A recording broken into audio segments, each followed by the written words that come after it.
ডাক দেয়া বলে, ও পয়গম্বর, আপনার অবস্থা দেখে বুঝতেছি হয়তো আপনি আল্লাহ তাআলার সাথে কথা বলার জন্য যাইতেছেন, আল্লাহ তাআলার সাথে সাক্ষাতে যাইতেছেন। ও পয়গম্বর, আপনার কাছে আমার একটা আবদার, আপনি যখন আল্লাহ তাআলার সাথে সাক্ষাৎ করবেন, আল্লাহ তাআলার সাথে যখন কথা বলবেন, ও পয়গম্বর, আল্লাহ তাআলার কাছে একটু জিজ্ঞেস করবেন, এই যে আল্লাহ তাআলা আমারে বানাইলো, আল্লাহ তাআলা যে আমারে বানাইছে, এই ব্যক্তিটা ছিল অত্যন্ত নিতান্তই গরিব মানুষ। পয়গম্বর মুসা আলাইহিস সালাতু ওয়াস সালামকে ডাক দেয়া বলে, ও পয়গম্বর, দেখেন আল্লাহ তাআলা আমারে থাকার মতো একটা ঘরও দেয় নাই, এই যে একটা ঝুপড়ির মধ্যে আমি থাকি, 3 বেলা খাবার আমার জোটে না, আল্লাহ তাআলা যে আমারে বানাইছে, এই যে গরিব অবস্থায় আল্লাহ তাআলার যে আমার গরিব বানাইছে। ও পয়গম্বর, আল্লাহ তাআলার কাছে একটু বলবেন, আমি কোন আমল করলে আল্লাহ তাআলা আমারে একটু ধনী বানাইবেন, কোন আমল করলে আল্লাহ তাআলা আমারে একটু সচ্ছলতা দান করবেন, কোন আমল করলে। এই জন্য পয়গম্বর মুসা আলাইহিস সালাতু ওয়াস সালামের কাছে বলতেছে, আল্লাহরে বলবেন কোন আমল করলে আমি ধনী হইতে পারবো। পয়গম্বর মুসা আলাইহিস সালাতু ওয়াস সালাম কিছু দূর চলে গেছেন, এইবার তাকায় দেখতেছেন আরেক ব্যক্তিকে আল্লাহ তাআলা এমন ভাবে সৃষ্টি করেছেন, যেই লোকটার 2টা হাত নাই, 2টা পাও নাই, একটা গোশতের টুকরার মতো দেখা যায়। আসেনি দুনিয়ার জমিনের মধ্যে এরকম মানুষ? হ্যাঁ, আপনি আমি কোনোদিন কইছিলাম যে আল্লাহ আমারে 2টা চোখ সুন্দর করে দিয়া, পাওয়ার দিয়া তারপরে পাঠায়, কইছিলাম? আল্লাহরে কোনোদিন বলছিলাম আল্লাহ আমারে 2টা সুস্থ সবল হাত দিয়া দুনিয়াতে পাঠায়, বলছিলাম? আল্লাহ তাআলারে কোনোদিন বলছিলাম যে আল্লাহ আমারে 2টা সবল, 2টা মজবুত পাও দিয়ে আমারে দুনিয়াতে পাঠায়, বলছিলাম? বলি নাই। আল্লাহ তাআলা দুনিয়ার জমিনের মধ্যে 2 চোখ নাই এরকম অসংখ্য মানুষ বানাইছেন, দুনিয়ার জমিনের মধ্যে 2 হাত নাই এরকম অসংখ্য মানুষকে আল্লাহ তাআলা বানাইছেন, 2 পা নাই, দুনিয়ার জমিনের মধ্যে হাঁটতে পারে না এরকম অসংখ্য মানুষকে আল্লাহ তাআলা বানাইছেন। আপনারে যে 2টা হাত দিল, 2টা পা দিল, সুন্দর 2টা চোখ দিল, 2টা কান দিল, এই নিয়ামত যে আপনি আমি ভোগ করতেছি, ওই বেচারার যে আল্লাহ তাআলা কিছুই দেয় নাই, হাত দেয় নাই, পা দেয় নাই, চোখ দেয় নাই, তো আপনি আমি আল্লাহ তাআলার কাছে কয়বার সেজদায় গেছি আর বলছি, আল্লাহ তোমার শুকরিয়া আদায় করি, তুমি আমারে সুস্থ সবল বানাইছো। এরপরেও যদি কখনো কষ্টের মধ্যে পড়া যায়, কামাই রুজি যদি কম হয়, আমি যদি গরিব মানুষ হই, কতবার আল্লাহ তাআলার কাছে বলে ফেলে, আল্লাহ তুমি আমারে দেখলা না, আল্লাহ আমারে দেখে না। এরকম বলি কি বলি না? নাউজুবিল্লাহ বলেন, বলা যাবে? যে সম্পদগুলো আল্লাহ তাআলা আপনার আমার শরীরের মধ্যে, এই বডিটার মধ্যে দিয়েছেন, এই সম্পদগুলোর মূল্য আপনি আমি সারা রাত সিজদায়, সারা জীবন সিজদায় পড়ে থাকলেও আদায় করা সম্ভব না। পয়গম্বর মুসা আলাইহিস সালাতু ওয়াস সালাম তাকায় দেখেন 2 হাত নাই, পা নাই, এমন একজন বিকলাঙ্গ মানুষ শুধু একটা গোশতের টুকরার মতো এখানে পড়ে আছে। ডাক দিয়ে বলেন, পয়গম্বর, আল্লাহ তাআলার সাথে কথা বলতে যাইতেছেন, আল্লাহ তাআলার কাছে বলবেন, আল্লাহ তাআলার কাছে একটু জিজ্ঞেস করবেন, আমার 2টা হাত দেয় নাই, আল্লাহ তাআলা আমার 2টা পাও দেয় নাই, ও পয়গম্বর, আল্লাহ তাআলা আমারে কেন বানাইলেন?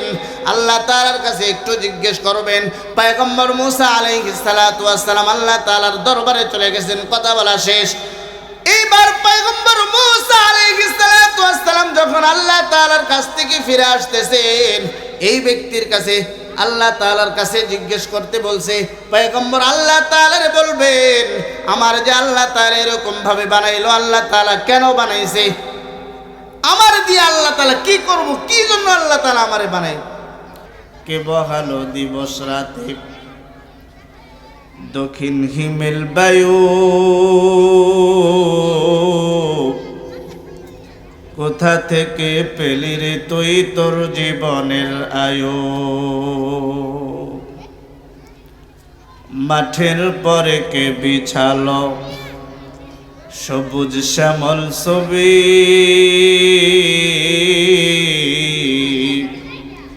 সকাল বেলাকে ওঠায় রে আবির রঙ্গা রবি, কে দিল তোর মুখের হাসি এতই মধুর কথা, কেমনে রে তুই বুঝিতে পারিস আপন জনের ব্যথা, কে দিল রে লতা গাছে এত বড় কদু,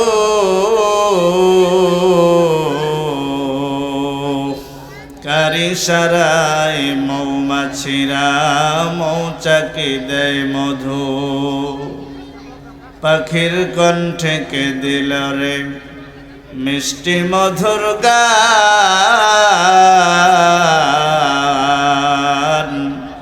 সকল কিছুই হলো যে এক আল্লাহ তাআলার দান। বলি আল্লাহু আকবার। অসংখ্য অগণিত নিয়ামত আল্লাহ তাআলা আমাদেরকে দিয়ে রাখছেন, আমরা ভোগ করতেছি। একটু অসুস্থ হইয়া হাসপাতালের মধ্যে যান, আপনাকে যদি হাসপাতালের মধ্যে অক্সিজেন দেওয়া লাগে, আইসিইউতে যদি আপনাকে ভর্তি করা লাগে, যে আইসিইউতে ভর্তি করলে অক্সিজেনের মূল্য আপনার কাছ থেকে মিনিটে হাজার হাজার টাকা বিল নেয়, অথচ আল্লাহ রব্বুল আলামিন আপনাকে আমাকে এই অক্সিজেনটা ফ্রি দিয়ে রাখছেন। কতবার নিতেছি, কতবার ছাড়তেছি, কতবার নিতেছি, 1 টাকাও কোনোদিন বিল দেওয়া লাগে না। বিদ্যুৎ বিলের মতো আমাদের পিছনে যদি একটা মিটার লাগায় দেওয়া থাকতো, তাহলে কি পরিমাণ বিল আপনাকে আমাকে দেওয়া লাগতো। কিন্তু আল্লাহ রাব্বুল আলামিন আপনাকে আমাকে ফ্রিতে দেয়া রাখছেন। কত নিয়ামত আপনি আমি ভোগ করতেছি। এই যে এত মূল্যবান একটা খাবার, যেই খাবারটা দুধ যে আমরা পান করি, দুধ পান করি না আপনার, এই যে দুধ পান করতেছি, দুধ আসে কোথা থেকে? কোথা থেকে দুধ আসে? দুধ আসে গাভীর থেকে, আমরা দুধ দহন করি, তাই না? এই দুধের মানব দেহের জন্য অনেক মূল্যবান একটা খাবার আল্লাহ রাব্বুল আলামিন আপনার আমার জন্য বরাদ্দ করছে। মিন বাইনি ফারসি ওয়া দামিল লাবানান খালিসান সাইগাল লিশারিবিন।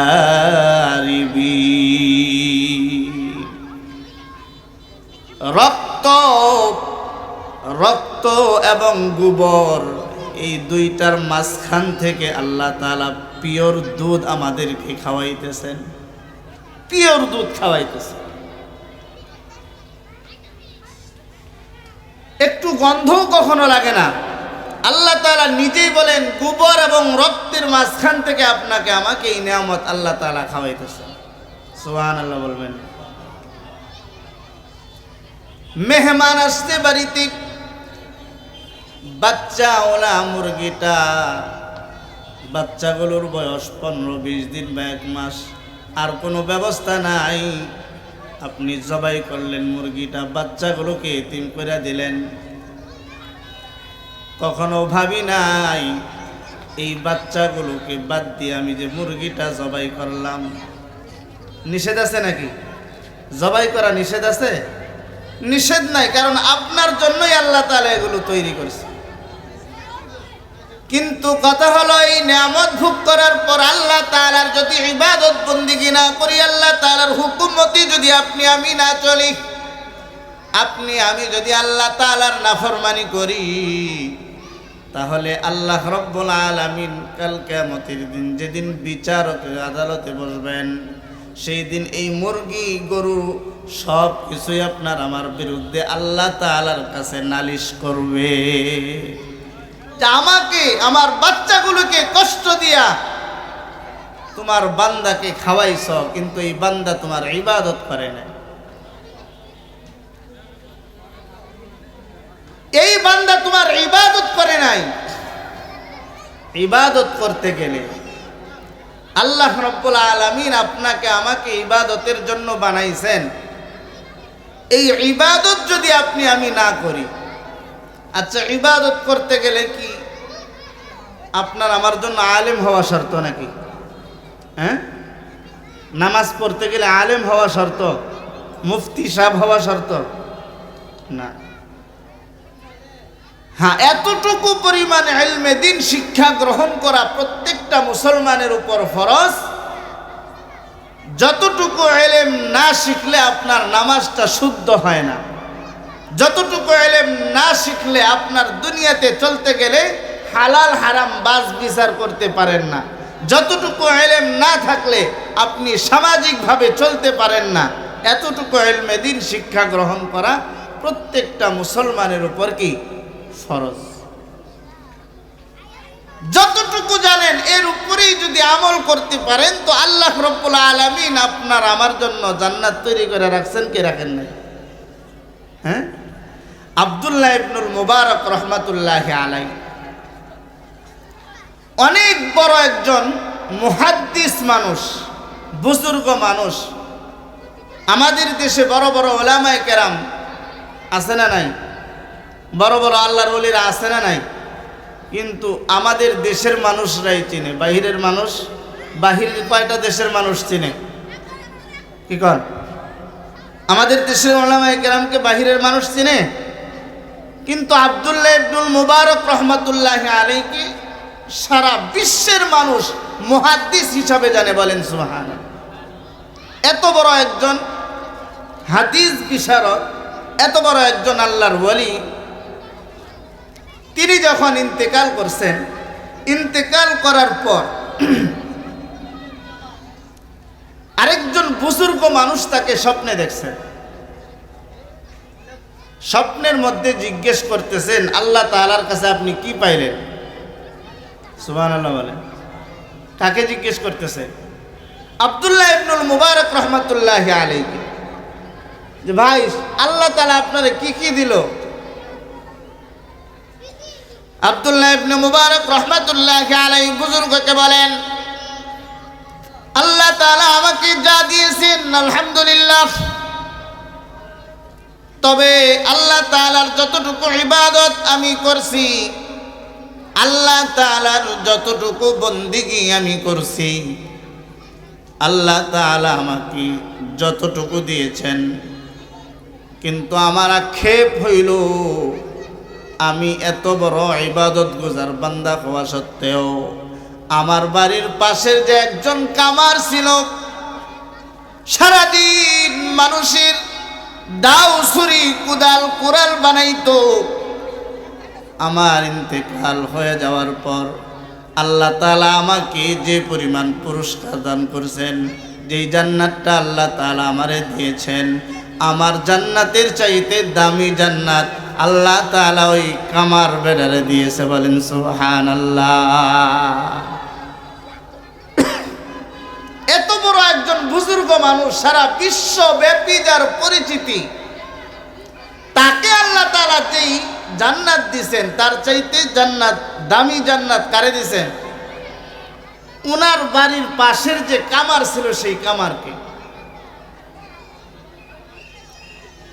এইবার এই বুজুর্গ লোকটা যে আব্দুল্লাহ ইবনুল মুবারক রহমাতুল্লাহি আলাইহি স্বপ্নে দেখেছে, ঘুম ভেঙে গেছে। ঘুম ভাঙার পর তার মনের ভিতরে শুধু ছটফট করতেছে, আর এটা কি কথা শুনলাম? আব্দুল্লাহ ইবনুল মুবারক রহমাতুল্লাহি আলাইহির চাইতে তার বাড়ির পাশের কামারের দাম এত বেশি হইল কেমন করে?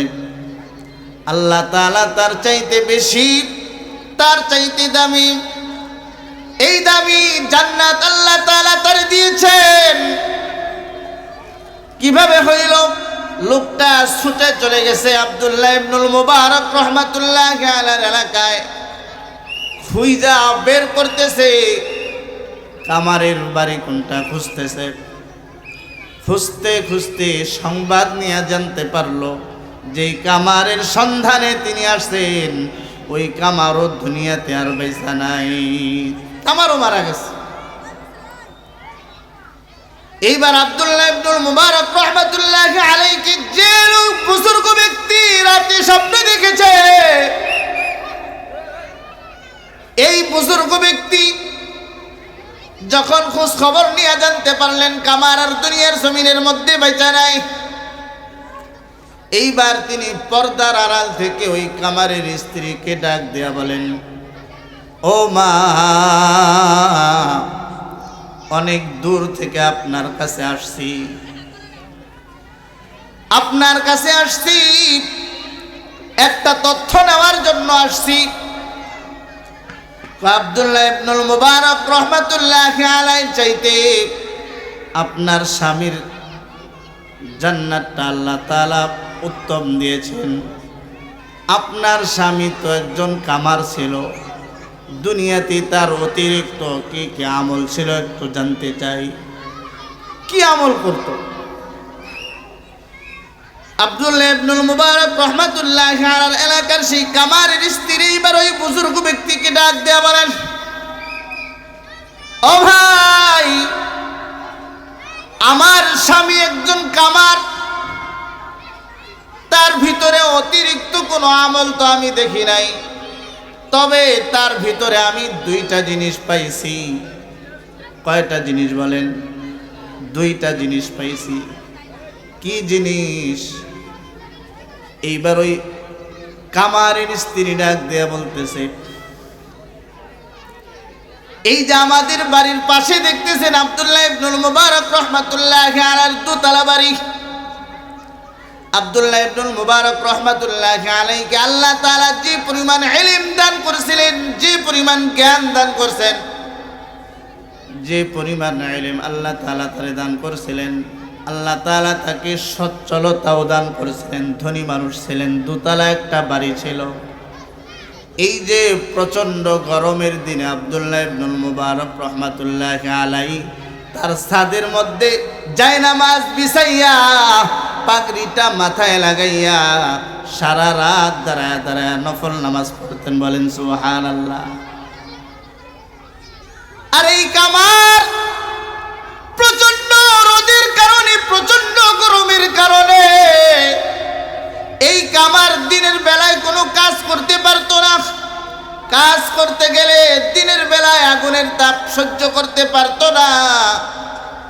এই জন্য সে সারাদিন কাজ না কইরা এই কাজগুলো রাত্রি বেলায় করত।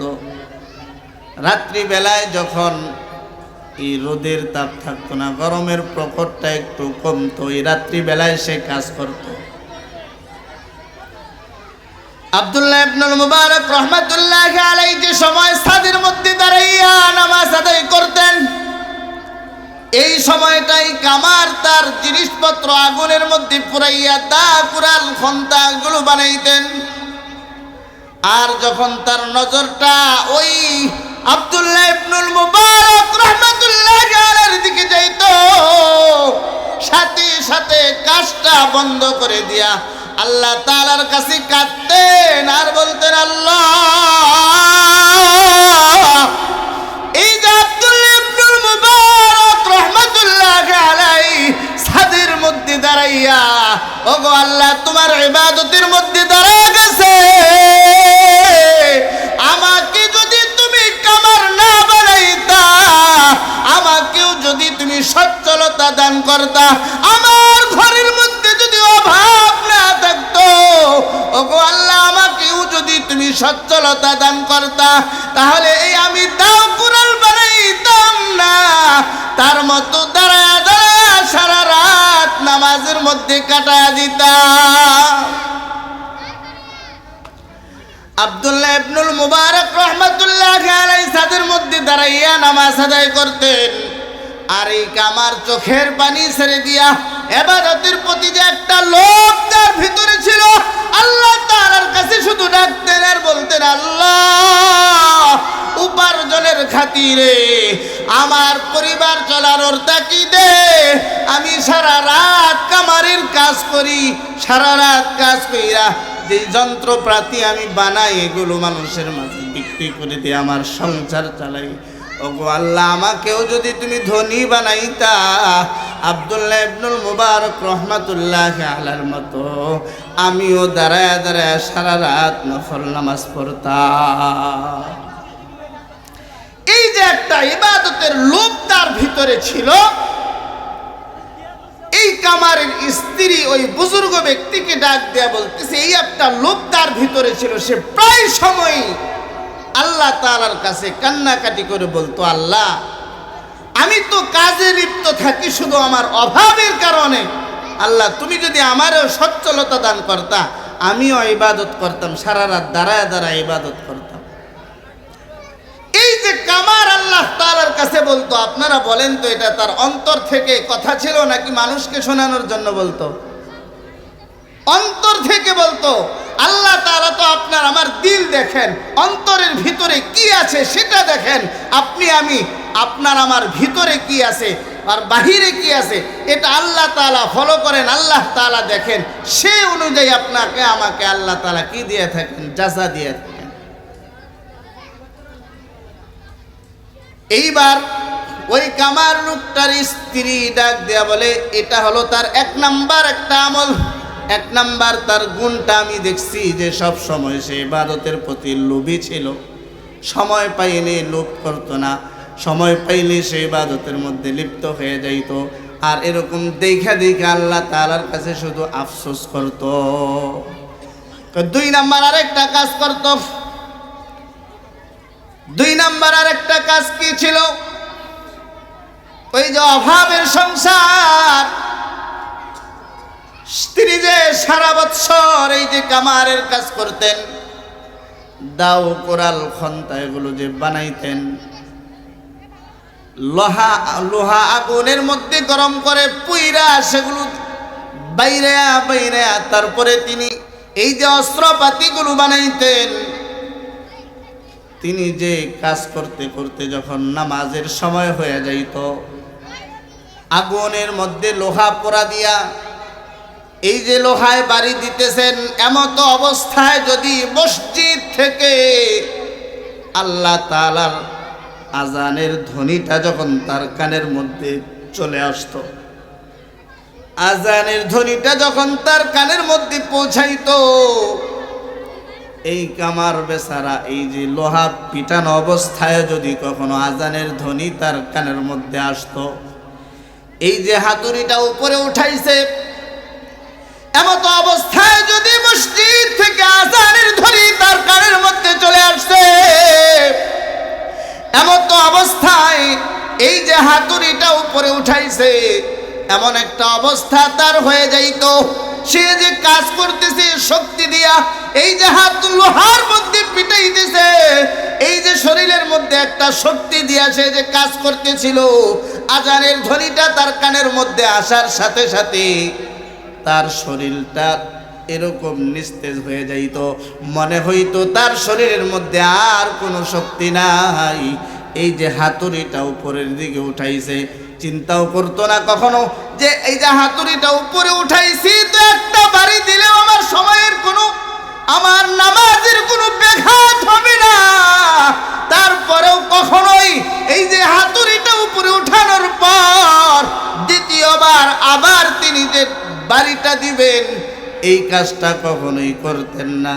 আজানের ধ্বনি কানে আসার সাথে সাথে হাতুড়িটা উপরে উঠাইছেন তো পিছনে ছেড়ে দিতেন, একটা বাড়িও আর লোহার মধ্যে দিতেন না। সাথে সাথে আল্লাহ তাআলার ডাকে সাড়া দিয়া মসজিদে চলে যাইতেন, নামাজের প্রস্তুতি নিয়া মসজিদে চলে যাইতেন, নামাজটা এত গুরুত্ব দিয়া পড়তেন। আব্দুল্লাহ ইবনুল মুবারক রহমাতুল্লাহি আলাইহি স্বপ্নে দেখেছে যে বুজুর্গ ব্যক্তি, এইবার তিনি বললেন, হ্যাঁ ওই কামারের যে দুইটা আমলের কথা তুমি বলছো, যেই দুইটা আমলের কথা তুমি শোনাইলা, এই জন্যই তো আল্লাহ তাআলা আব্দুল্লাহ ইবনুল মুবারক রাহমাতুল্লাহি আলাইহি যে পরিমাণ যেই সম্মানের জান্নাত তাকে দিয়েছেন, এই কামারকে আল্লাহ তাআলা তার চাইতেও দামি জান্নাত দিয়েছে। দুনিয়ার জমিনের মধ্যে আল্লাহ রব্বুল আলামিন মানুষের পার্থক্য করছেন কি করেন নাই? কাউকে ধনী বানাইছেন, কাউকে গরিব বানাইছেন, কাউকে লম্বা বানাইছেন, কাউকে খাটো বানাইছেন, কাউকে সুন্দর বানাইছেন, কাউকে কালো বানাইছেন। বানাইছেন কি বানান নাই? হ্যাঁ, তাহলে দুনিয়াতে আল্লাহ রব্বুল আলামিন এই যে ব্যবধানটা করলেন, একজন রিকশাওয়ালা সারাদিন রিকশা চালাইয়া কষ্ট করে 500 টাকা উপার্জন করে। এই 500 টাকা দিয়ে সে তার সংসার চালায়, বাবা মা থাকলে তার খরচ চালায়, সন্তান থাকলে তার লেখাপড়ার খরচ চালায়। তাহলে দুনিয়াতে সে কষ্ট করে চলে কিনা? হ্যাঁ, এই যে দুনিয়াতে সে কষ্ট করে চলতেছে, আরেকজন চেয়ারের মধ্যে বইসা শুধু একটা সাইন করছে, 1 লাখ টাকা কামায় লাইছে, আছে না নাই? হ্যাঁ, তাহলে এই যে দুইজনের মধ্যে ফারাক তো আল্লাহই বানাইছেন নাকি আমরা বানাইছি? ধনী বানাইছেন কে? গরিব বানাইছেন কে? আল্লাহ তাআলাই তো বানাইছেন। আর এই নিজাম আল্লাহ তাআলা না করলে দুনিয়া তো চলতো না। চলতো? দুনিয়াতে সবাই যদি কোটিপতি থাকতো তাহলে আপনার মাথার চুলটা কে কেটে দিত? দুনিয়াতে সবাই যদি কোটিপতি থাকতো তাহলে আপনার সুন্দর সুন্দর বিল্ডিং গুলো কে করে দিত? কোনো কোটিপতি যাইতো কাজ করতে? তার অভাব নাই, সে কেন কাজ করতে যাবে? এই নিজাম আল্লাহ তাআলাই তৈরি করছেন যেন দুনিয়াটা সুন্দরভাবে চলে। ধনী গরিবের ব্যবহার আল্লাহ তাআলা যদি না করতেন তাহলে দুনিয়া চলতো না। তাহলে একজনকে আল্লাহ তাআলা ধনী বানাইছেন, আরেকজনকে আল্লাহ তাআলা গরিব বানাইছেন। যাকে আল্লাহ তাআলা ধনী বানাইছেন সেও যদি আল্লাহ তাআলার ইবাদত করে, যাকে আল্লাহ তাআলা গরিব বানাইছেন সেও যদি আল্লাহর ইবাদত করে। ইবাদতের ক্ষেত্রে দুইজনের মধ্যে কষ্টের কম বেশি আছে না নাই? এই জন্যই তো কোনো দরিদ্র ব্যক্তি যদি 1 টাকা দান করে আর কোনো গরিব ধনী মানুষ যদি 1000 টাকা দান করে, দুইজনের দানের মূল্য সমান হয় না। কার দাম বেশি? রিকশাওয়ালার 10 টাকার দাম বেশি। যে কোটিপতি তার 1000 টাকার চাইতে রিকশাওয়ালার 10 টাকার দাম বেশি না কম? কেন বেশি? তার সারাদিনের কামাই হলো 500 টাকা। এখান থেকে যদি সে 10 টাকা দিন আল্লাহর রাস্তায় ব্যয় করে, 10 টাকা যদি দান করে দেয়, আর একজন ধনী মানুষের কোটি টাকার থেকে 1000 টাকা, এই দুইটার মূল্য কি সমান হয়? এই জন্য আল্লাহ রব্বুল আলামিন কাল কিয়ামতের দিন ব্যবধানটাও এইরকম ভাবেই করবেন। যাদেরকে আল্লাহ রব্বুল আলামিন গরিব বানাইছেন মনে কষ্ট নেবেন না, বরঞ্চ আপনার জন্য আরো সুবর্ণ সুযোগ। আল্লাহ তাআলা আমারে ধন সম্পদ কম দিছেন তো আপনার ঝামেলা কম। আপনার কি কম? ঝামেলা কম। ওই যে পয়গম্বর মুসা আলাইহিস সালাতু ওয়াস সালাম আল্লাহ তাআলার কাছে যাইতেছেন একদিন কথা বলার জন্য। তো এক ব্যক্তি আসছে দৌড়াইয়া, পয়গম্বর মনে হয় আল্লাহ তাআলার সাথে সাক্ষাতে যাইতেছেন, তো আমার একটা কথা যদি আল্লাহ তাআলার কাছে বলতেন। পয়গম্বর মুসা আলাইহিস সালাতু ওয়াস সালাম বলেন, কি কথা বলো? ডাক দেয়া বলে, আল্লাহ তাআলার সাথে যখন কথা বলবেন আমার ব্যাপারে একটু কথা বলবেন। আল্লাহ তাআলা এই পরিমাণ সম্পদ আমারে দান করছেন, আল্লাহ তাআলা এই পরিমাণ সম্পদ আমারে দিয়েছেন। এই সম্পদ বেশি হওয়ার কারণে এখন এই সম্পদের সংরক্ষণ করতে যাইয়া, হিসাব পাতি করতে যাইয়া এখন আমার ইবাদতের মধ্যেই বিঘ্নতার সৃষ্টি হয়ে গেছে। নামাজের সময় পাই না, সম্পদ এত বেশি বেড়ে গেছে যে আমার এই সম্পদের কারণে এখন ইবাদতের সময় কমে গেছে। এরকম হয় কি হয় না? মানুষের ধন সম্পদ যত বাড়ে, যখন গরিব ছিল তখন আল্লাহরে কইতো, আল্লাহ আমারে একটু ধনী বানায় দাও না, আমারে একটু সম্পদ দাও না, আমি তোমার ইবাদত বেশি বেশি করব। এই বেচারা 5 ওয়াক্ত নামাজ আগে মসজিদে পড়তো, এখন যখন সম্পদ বাড়া শুরু হয়েছে এখন 5 ওয়াক্তের মধ্যে 1 ওয়াক্ত কমে গেছে, অফিস টাইম হিসাব কিতাব বাইরে গেছে, তো এই কারণে তার সময় কি নামাজ 1 ওয়াক্ত কমে গেছে, এখন আর মসজিদে যায় না। এরকম আস্তে আস্তে তার ব্যস্ততা বাড়তে বাড়তে সে এক সময় মসজিদে যাওয়াই বাদ দিয়ে দেয় তার ব্যস্ততা বাইরে যাওয়ার কারণে। এই জন্য সম্পদ যতবারে মানুষের ঝামেলা তত বেশি হয়, ইবাদত করার সুযোগ সে পাহারা ফেলে, সে পায় না। পয়গম্বর মুসা আলাইহিস সালাতু ওয়াস সালাম কি এই লোকটা ডাক দিয়ে বলে, পয়গম্বর আল্লাহ তাআলার একটু বলবেন, আল্লাহ তাআলা যে পরিমাণ সম্পদ আমারে দান করেছে, এই সম্পদের কারণে আমার ইবাদতের মধ্যে বিঘ্নতা হইতেছি, ইবাদতের সুযোগ আমি হারায় ফেলতেছি। ওগো পয়গম্বর, আল্লাহ তাআলা বলবেন কোন আমল করলে আল্লাহ তাআলা আমার এই সম্পদটা আরো কমায়া দিব, এই সম্পদ কি করব, কমায়া দিব। পয়গম্বর মুসা আলাইহিস সালাতু ওয়াস সালাম বললেন, ঠিক আছে। আরো কিছু দূর অগ্রসর যখন হইলেন, এইবার পয়গম্বর মুসা আলাইহিস সালাতু ওয়াস সালামকে আরেক ব্যক্তি ডাক দিয়া ধরছে, ডাক দিয়া বলে, ও পয়গম্বর, আপনার অবস্থা দেখে বুঝতেছি হয়তো আপনি আল্লাহ তাআলার সাথে কথা বলার জন্য যাইতেছেন, আল্লাহ তাআলার সাথে সাক্ষাতে যাইতেছেন।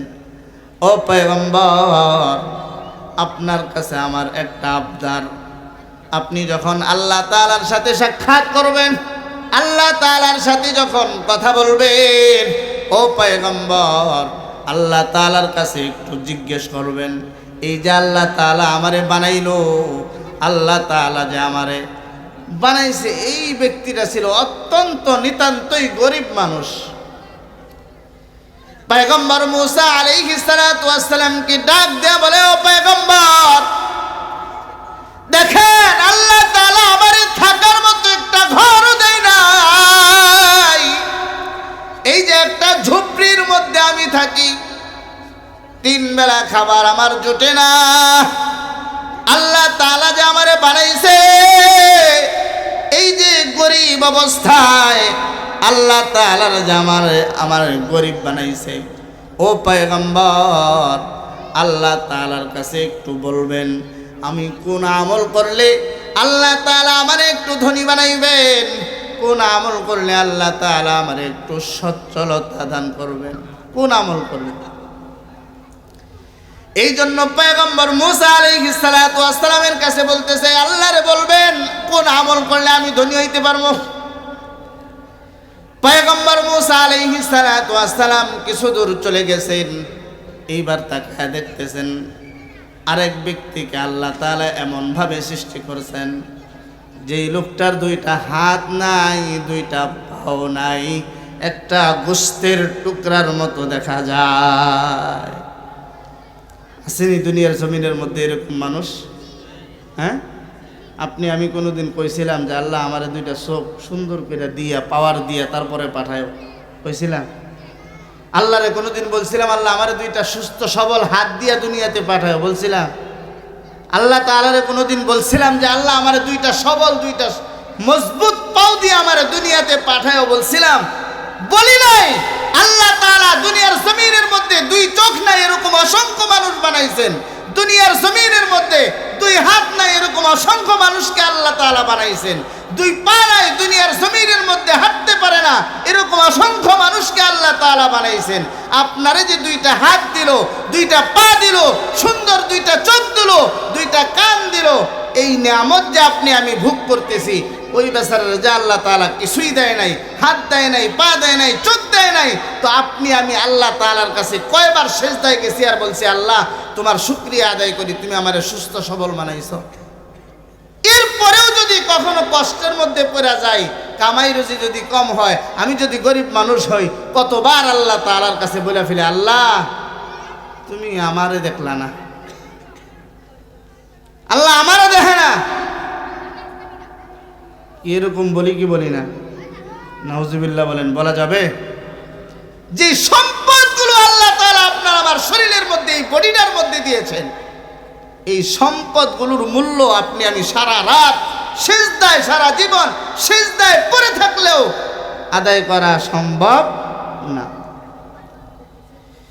পয়গম্বর মুসা আলাইহিস সালাতু ওয়াস সালাম তাকায় দেখেন দুই হাত নাই, পা নাই, আমার একজন বিকলাঙ্গ মানুষ শুধু একটা গোশতের টুকরার মতো এখানে পড়ে আছে।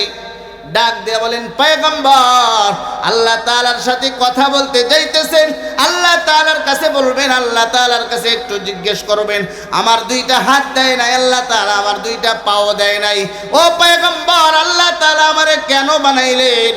আল্লাহ তাআলার কাছে একটু জিজ্ঞেস করবেন। পয়গম্বর মুসা আলাইহিস সালাতু ওয়াস সালাম আল্লাহ তাআলার দরবারে চলে গেছেন, কথা বলা শেষ। এইবার পয়গম্বর মুসা আলাইহিস সালাতু ওয়াস সালাম যখন আল্লাহ তাআলার কাছ থেকে ফিরে আসতেছেন, এই ব্যক্তির কাছে আল্লাহ তাআলার কাছে জিজ্ঞেস করতে বলছে। পয়গম্বর আল্লাহ তাআলার বলবেন, আমার যে আল্লাহ তাআলা এরকম ভাবে বানাইলো, আল্লাহ তাআলা কেন বানাইছে? আমার দিয়ে আল্লাহ তাআলা কি করব? কি জন্য আল্লাহ তাআলা আমারে বানাইলো? পয়গম্বর মুসা আলাইহিস সালাতু ওয়াস সালাম ফিরার সময় এইবার পয়গম্বর মুসা আলাইহিস সালাতু ওয়াস সালাম যখন ফিরতেছেন, ডাক দেয়া বলে, এই গোশতের টুকরাওয়ালা ব্যক্তি, ও পয়গম্বর আল্লাহ তাআলার কাছে কি আমার কথা বলছিলেন? পয়গম্বর মুসা আলাইহিস সালাতু ওয়াস সালাম বলেন, হ্যাঁ। এইবার লোকটা ডাক দেয়া বলে, আল্লাহ তাআলা কি বলছে? এইবার লোকটাকে পয়গম্বর মুসা আলাইহিস সালাতু ওয়াস সালাম ডাক দেয়া বলে, আল্লাহ তাআলা বলছে তোমারে আল্লাহ তাআলা জাহান্নামের একটা ছিদ্র বন্ধ করবেন, এই জন্য বানাইছে। কি করবেন? লোকটা এবার ডাক দেয়া বলে, আলহামদুলিল্লাহ, আলহামদুলিল্লাহ, আমি অন্তরে একটা শান্তি পাইলাম। আল্লাহ তাআলা আমারে অযথা বানায় নাই, আল্লাহ তাআলা আমারে দিয়ে এত ছোট্ট একটা কাজ হইব। এই লোকটা যখন তার জবান দিয়া আলহামদুলিল্লাহ আলহামদুলিল্লাহ বলছে, সাথে সাথে আল্লাহ তাআলা তার দুই হাত দুই পা দিয়া সুস্থ বানায় দিয়েছেন। বলেন সুবহানাল্লাহ। দ্বিতীয় ব্যক্তি যে দরিদ্র মানুষ, পয়গম্বর মুসা আলাইহিস সালাতু ওয়াস সালামকে জিজ্ঞেস করে, আল্লাহ তাআলার কাছে কি বলছিলেন? কয় হ্যাঁ বলছি। কয় আল্লাহ তাআলা কি বলছে? আল্লাহ তাআলা বলছে তুমি যেন আল্লাহ তাআলার বেশি বেশি শুকরিয়া আদায় করো। পয়গম্বর মুসা আলাইহিস সালাতু ওয়াস সালাম যখন এই কথা বলছে, সাথে সাথে দেখে এই লোকটা তেলে বেগুনে জ্বলে উঠছে। আমি 3 বেলা খাবার পাই না, থাকার মতো একটা ঘরও আমার নাই, আল্লাহ তাআলা আমারে কয় শুকরিয়া আদায় করবার, তেলে বেগুনে জ্বলা উঠছে। পয়গম্বর মুসা আলাইহিস সালাতু ওয়াস সালাম তাকায় দেখেন, সাথে সাথে সে যে ঝুপড়িটার মধ্যে থাকতো, একটা বাতাস আইসা সাথে সাথে সেই ঝুপড়িটাও উড়ায় নিয়ে গেছে। তার মানে হলো সে অকৃতজ্ঞতা প্রকাশ করছে। আল্লাহ তাআলা বলছেন শুকরিয়া আদায় করো, আল্লাহ বাড়ায় দিব না এমন। এ শুকরিয়া আদায় করে নাই, সাথে সাথে তার এই যে ঝুপড়িটার মধ্যে সে থাকতো, এই ঝুপড়িটাও বাতাসে ভাঙ্গা নিয়ে গেছে। 3 নম্বর ব্যক্তি ওই যে ধনী মানুষ। পয়গম্বর মুসা আলাইহিস সালাতু ওয়াস সালামকে যখন জিজ্ঞেস করলেন, আল্লাহ তাআলার কাছে কি আপনি বলছেন? পয়গম্বর মুসা আলাইহিস সালাতু ওয়াস সালাম বলছে, পয়গম্বর মুসা আলাইহিস সালাতু ওয়াস সালাম বললেন, হ্যাঁ আমি তো আল্লাহ তাআলার কাছে বলছিলাম। কয় কি বলছে? আল্লাহ তাআলা বলছে তোমার যে সম্পদ তুমি কমায় নিতে চাও, কোন আমল করলে তোমার সম্পদ আরো কমে যাবে। ও আল্লাহর বান্দা, আল্লাহ তাআলা বলছে তুমি আল্লাহর শুকরিয়া আদায় করা ছেড়ে দিতা। এই কথাটা জবান দিয়া বের হওয়া দেরি, আর ওই লোকটা সাথে সাথে বলতেছে অসম্ভব ব্যাপার, যে আল্লাহ তাআলা আমারে পালতেছেন, যে আল্লাহ তাআলা আমারে এত নিয়ামত দিয়ে পালতেছেন, এত সম্পদের মালিক আল্লাহ আমারে বানাইছেন, যে আল্লাহ তাআলা এত অসংখ্য অগণিত নিয়ামত দিয়ে আমারে পালতেছেন, ওই আল্লাহ তাআলার অকৃতজ্ঞতা আমি কেমনে প্রকাশ করব? পয়গম্বর মুসা আলাইহিস সালাতু ওয়াস সালাম বুঝতে পারলেন, এই জন্যই তো আল্লাহ তাআলা এই লোকের সম্পদ শুধু আস্তে আস্তে বাড়াইতেই আছেন, আর ওই দরিদ্র ব্যক্তির সম্পদ আল্লাহ তাআলা শুধু কমাইতে আছেন, কষ্টের মধ্যে ফেলাইতেছেন। এই জন্য আল্লাহ তাআলা অসংখ্য অগণিত নিয়ামত দিয়ে আপনাকেও আমাকেও পালতেছেন। সুস্থতার জিন্দেগি আল্লাহ তাআলা দিয়েছেন। আল্লাহ রব্বুল আলামিন এই সুস্থতার জিন্দেগি দিয়া অসংখ্য অগণিত নিয়ামত দিয়ে আপনাকে আমাকে পালতেছেন। এরপরেও যদি আপনি আমি আল্লাহ রাব্বুল আলামিনের ইবাদত বন্দেগী না করে আল্লাহ তাআলার হুকুম মতে যদি আপনার আমার জিন্দেগি না কাটাই, তাহলে কাল কিয়ামতের দিন আপনার আমার জবাব আল্লাহ তাআলার কাছে কি হবে একটু চিন্তা করে দেখি। কি জবাব আছে আল্লাহ তাআলার কাছে? এই জন্য আল্লাহ রাব্বুল আলামিন বলছেন, মান আমিলা সালিহাম মিন যাকারিন আও উনসা ওয়া হুয়া মুমিন ফালানুহইয়ান্নাহু হায়াতান তাইয়্যিবাহ। আল্লাহ তাআলা বলেন, মান আমিলা সালিহাম মিন যাকারিন আও উনসা, তুমি পুরুষ হও কিংবা মহিলা হও, যদি আমলে সালিহা করো, নেক আমল করো, ওয়া হুয়া মুমিন, ঈমান থাকা অবস্থায়, মুমিন থাকা অবস্থায় তুমি যদি আল্লাহ তাআলার ইবাদত করো, পুরুষ হও কিংবা নারী হও, আল্লাহ তাআলার ইবাদত যদি তুমি করো, ওয়া হুয়া মুমিন ফালানুহইয়ান্নাহু হায়াতান তাইয়্যিবাহ। আল্লাহ তাআলা বলেন, তোমাকে একটা স্বাচ্ছন্দ্যময় সুখময় একটা জীবন আল্লাহ তাআলা তোমারে দান করবেন। আল্লাহ তাআলা আমাদেরকে মূলনীতি দিলেন, তুমি যদি আমলে সালেহা করো, নেক আমল যদি তুমি করো, আল্লাহ তাআলা তোমারে সুখময় জীবন দান করবেন, সুখ শান্তির জিন্দেগি দান করবেন। আপনি আমি যদি নামাজ ছেড়ে দিয়া, আপনি আমি যদি রোজা ছেড়ে দিয়া, আপনি আমি যদি ইবাদত বন্দেগীর ধারের কাছেও নাই, সারা দিন যত পরিশ্রমই করি না কেন, আল্লাহ তাআলা বলছেন সুখ শান্তি দিবেন নামাজের মাধ্যমে। আল্লাহ তাআলা বলছেন সুখ শান্তি আপনাকে আমাকে দান করবেন ইবাদতের মাধ্যমে। আমি ইবাদতের ধারের কাছেও যাই না, তাহলে আল্লাহ তাআলা আমারে কোন সুখটা দান করবেন বলেন? আমরা সম্পূর্ণ উল্টা চলতেছি। কি চলতেছি? উল্টা চলতেছি। আল্লাহ তাআলা বলেন ইবাদত করো, সুখ শান্তি আল্লাহ তাআলা দান করবেন। আচ্ছা বলেন তো, সুখ শান্তি আর টাকা পয়সা এক জিনিস?